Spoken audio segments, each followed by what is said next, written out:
రంభాతృతీయ వ్రతం. బ్రహ్మదేవుడింకా ఇలా చెప్పసాగాడు. సౌభాగ్యం, లక్ష్మి, పుత్రాది ఫలప్రదమైన రంభాతృతీయ వ్రతాన్నుపదేశిస్తాను. దీనిని మార్గశిర శుద్ధ తదియనాడు చేయాలి.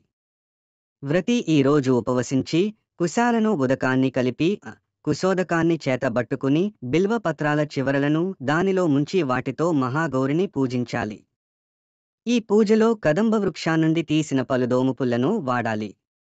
పుష్యమాసంలో మరుబక పుష్పాలతో పార్వతీదేవిని పూజించి కృసర అనగా బియ్యం, నువ్వులు కలిపి వండిన సిద్ధాన్నమును నైవేద్యం పెట్టి మల్లికా దంతధావన సాధనాన్ని దేవికి సమర్పించాలి.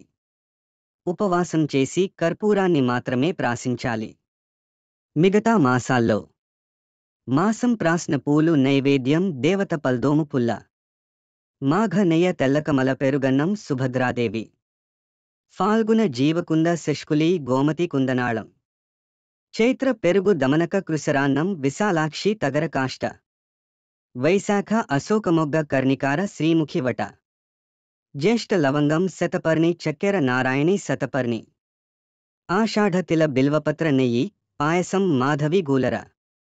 శ్రావణ తగర క్షీరాన్నం శ్రీదేవి మల్లిక. భాద్రపద సింగడ పద్మ బెల్లం ఉత్తమాదేవి. అశ్వయుజ అన్నం జపా సుగంధాన్నం రాజపుత్రి.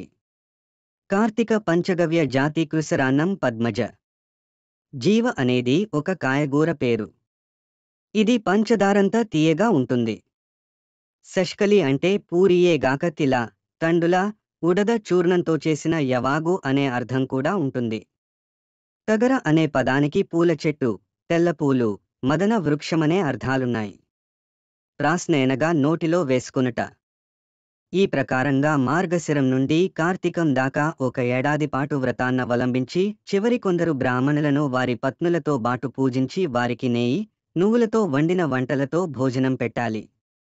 పిమ్మట శివపార్వతులకు వస్త్ర, ఛత్ర, సువర్ణాదులతో పూజ చేసి బెల్లాన్ని నైవేద్యంగా పెట్టాలి. ఆ రాత్రంతా జాగారం చేసి గీత వాద్యాదులతో భజనలను ఏర్పాటు చేసి తెల్లవారగానే యథాశక్తి గోదానాదులను చేయాలి.